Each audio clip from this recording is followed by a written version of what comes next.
Howdy YouTube, and welcome to this episode of the Gunman. So today I'm extremely pleased to announce that we have a brand new addition to the spray gun world. So this is something that I must admit I have wanted to do for years, but the opportunity never really arose until now, and there you go. A Gunman edition DeVilbiss GTi Pro Lite. So this gun here is a very limited edition. There was only 25 of them made, and yeah, I think they're gonna go pretty quick. So if you do want one, be sure to jump down in the description. There will be a link of where to buy them. So obviously it's just a DeVilbiss GTi Pro Lite with a slightly different design on it, but the way it actually operates and the gun itself is, yeah, the same as all the other GTi Pro Lites.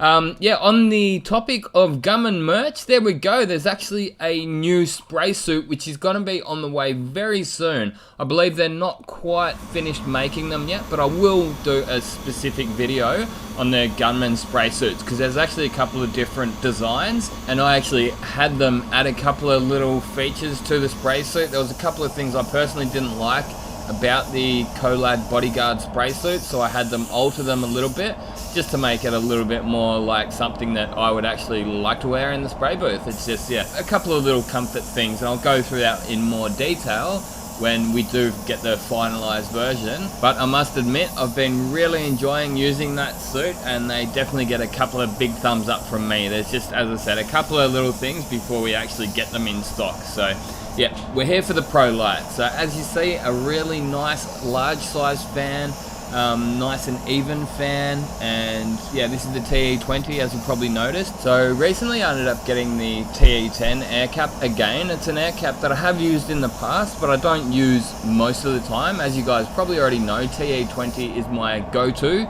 usually. So the air consumption of the TE10 is a little bit lower, so it could be the option for people doing jobs at home and stuff like that. I noticed that the TE10 does get it a little bit flatter, so it's closer to the T110, but it's actually just got that bigger fan.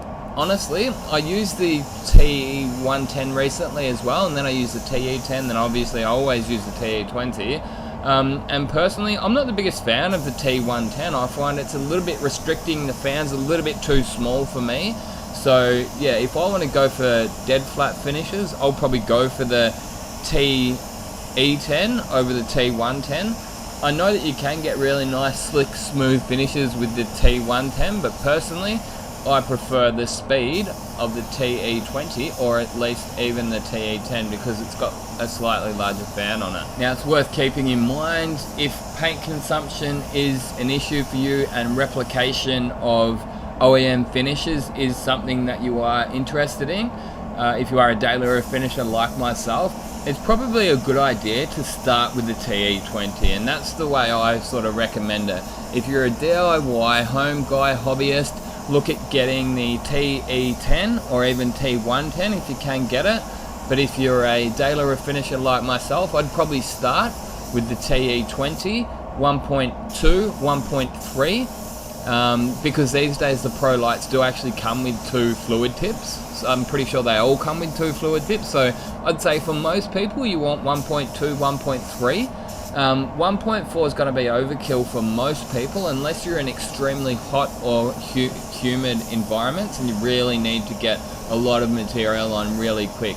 But yeah, as I say, TE20 and 1.3, even that is more than enough in quite hot weather, and that's coming from Perth where I am.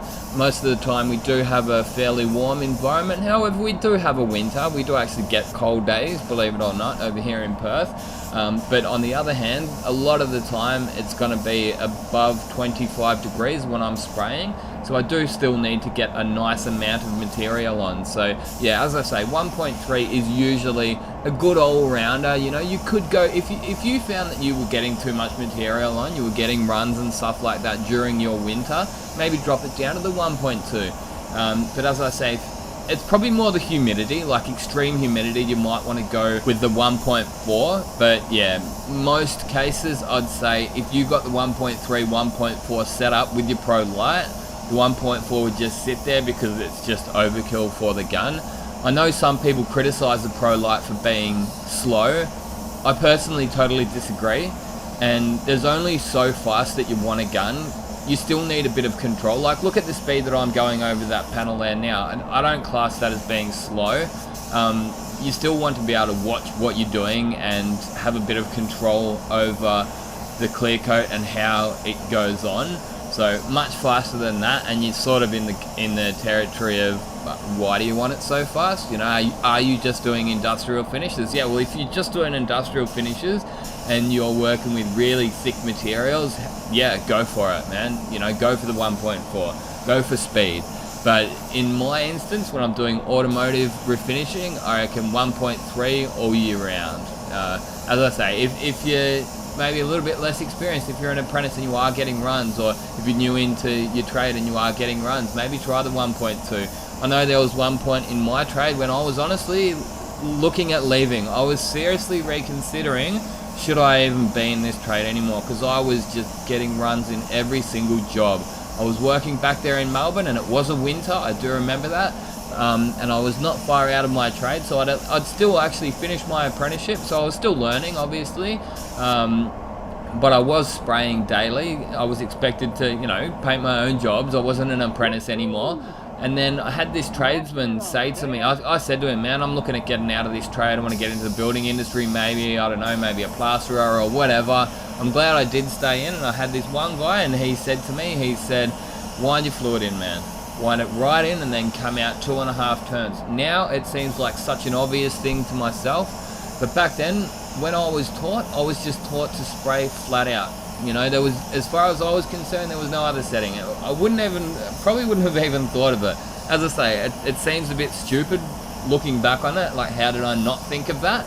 But yeah, as I say, I just didn't think about it, but it totally changed the way I sprayed, and it changed my life.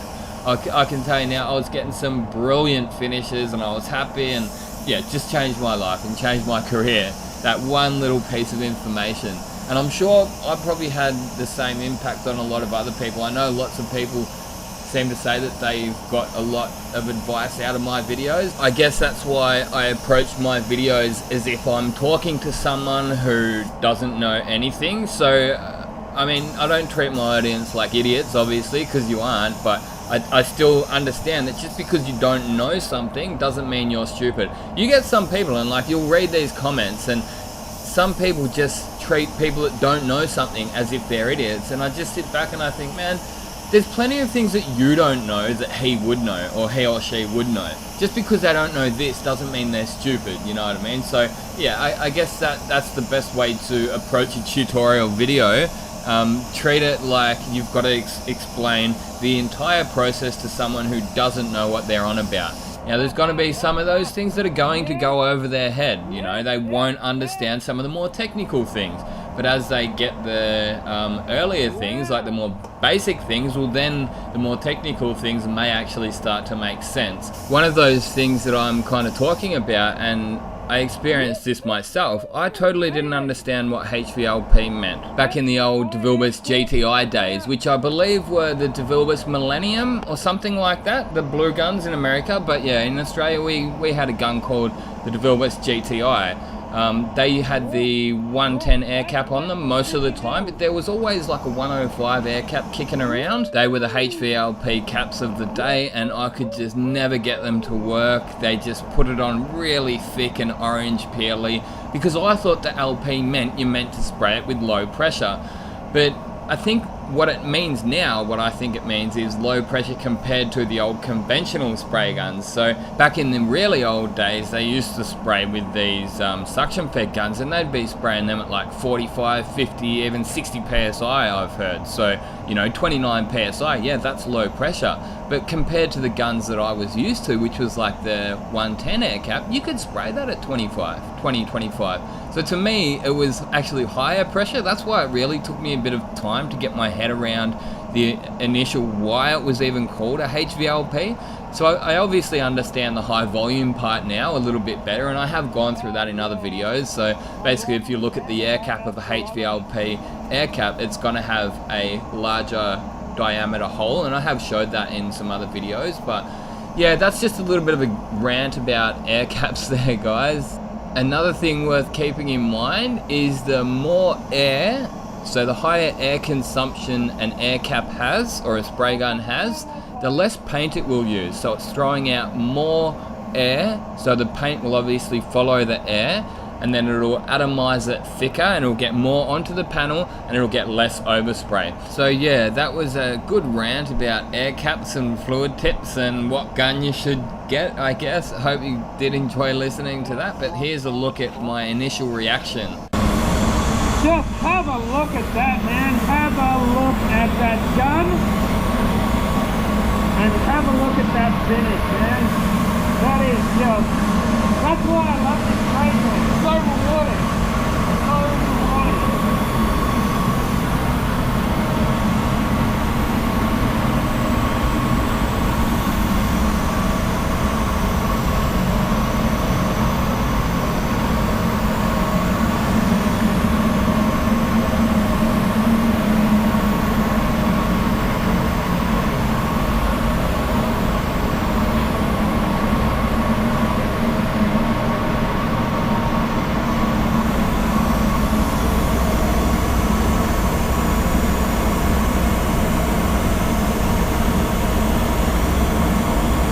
So I've actually edited and I've just got to do the narration on the rest of this video. So I did a video on the prep work and all that from start to finish, masking and spraying.